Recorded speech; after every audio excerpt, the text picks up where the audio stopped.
बहुत समय पहले की बात है।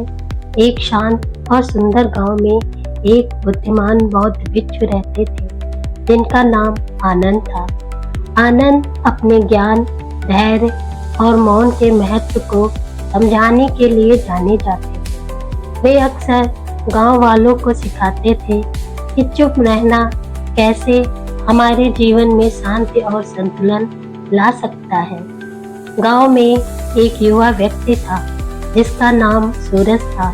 सूरज बहुत बातूनी और उत्साही था। वह हर समय बोलता रहता था, चाहे उसकी बातों को कोई महत्व हो या नहीं। उसकी आदत थी, वह किसी भी चर्चा में अपनी राय देना चाहता था, चाहे वह सही हो या गलत। उसकी इस आदत से लोग परेशान थे, लेकिन वह खुद इस बात को नहीं समझता था। एक दिन गांव के कुछ लोग आनंद के पास आए और सूरज की आदत के बारे में शिकायत की। आनंद ने मुस्कुराते हुए कहा, मुझे सूरज से बात करनी होगी। अगले दिन आनंद ने सूरज को अपने आश्रम में बुलाया। सूरज खुशी खुशी वहां पहुंचा और बोला, गुरुजी, आपने मुझे बुलाया? आनंद ने धीरे से कहा, हाँ सूरज, मैं तुम्हें एक कहानी सुनाना चाहता हूँ, क्या तुम सुनोगे? सूरज ने उत्सुकता से कहा, जी गुरुजी, मैं जरूर सुनूंगा। आनंद ने कहना शुरू किया, बहुत समय पहले की बात है। एक राजा था जो बहुत ज्ञानी और न्यायप्रिय था। उसका एक वफादार मंत्री था, जिसका नाम चंद्र था। चंद्र राजा का प्रिय था और हमेशा उसकी सलाह मानता था। लेकिन एक बात थी जो चंद्र को परेशान करती थी। राजा की आदत हर छोटी बड़ी बात पर तुरंत प्रतिक्रिया देने की थी। राजा को बोलने की आदत थी, चाहे वह आवश्यक हो या नहीं। चंद्र ने सोचा कि राजा को चुप रहने के महत्व के बारे में सिखाना चाहिए। एक दिन चंद्र ने राजा से कहा, महाराज, मैं आपको एक महत्वपूर्ण बात बताना चाहता हूँ। राजा ने कहा, बिल्कुल, बताओ चंद्र। चंद्र ने कहा, महाराज, क्या आप जानते हैं कि मौन में कितनी शक्ति होती है? कभी कभी चुप रहना ही सबसे बुद्धिमानी होती है। राजा ने इसे हल्के में लिया और कहा, मैं समझता हूँ, लेकिन मैं तो राजा हूँ, मुझे बोलना ही पड़ता है। चंद्र ने राजा को एक परीक्षण की सलाह दी। उसने कहा, महाराज, आइए एक सप्ताह के लिए एक प्रयोग करें। इस दौरान आप केवल तभी बोलेंगे जब बिल्कुल आवश्यक हो। देखें कि इसका क्या परिणाम होता है। राजा ने चंद्र की बात मान ली और परीक्षण शुरू हो गया। अगले कुछ दिनों में राजा ने पाया कि जब वह कम बोलता है तो लोग उसकी बातों को अधिक गंभीरता से लेते हैं। उसने देखा कि उसकी समझदारी और निर्णय लेने की क्षमता बढ़ रही है। राजा ने महसूस किया कि जब वह चुप रहता है तो उसे सोचने और सही निर्णय लेने का अधिक समय मिलता है। वह अपनी गलतियों को भी बेहतर ढंग से समझ सकता था। इस प्रयोग के अंत में राजा ने चंद्र को बुलाया और कहा, चंद्र, तुम सही थे। चुप रहना वास्तव में बहुत महत्वपूर्ण है। इससे मुझे शांति और संतुलन मिला है। चंद्र ने मुस्कुराते हुए कहा, महाराज, यह सच है कि कभी कभी चुप रहना ही सबसे बड़ी बुद्धिमानी होती है।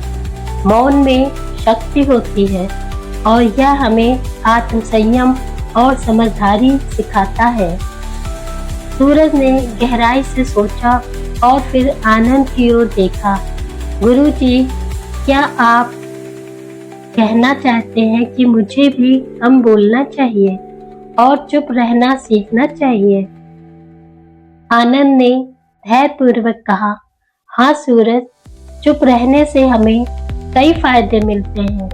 जब हम चुप रहते हैं तो हम अधिक सुन सकते हैं, अधिक समझ सकते हैं और सही निर्णय ले सकते हैं। इससे हमारी सोचने की क्षमता बढ़ती है और हम आत्म संयम सीखते हैं।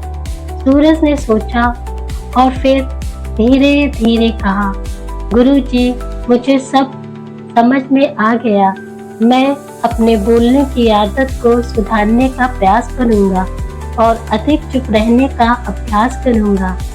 आनंद ने संतोषपूर्वक मुस्कुराते हुए कहा, यह तुम्हारे जीवन के लिए एक महत्वपूर्ण कदम है। सूरज, याद रखो, मौन में शक्ति होती है। यह हमें आत्म संयम, धैर्य और समझदारी सिखाता है।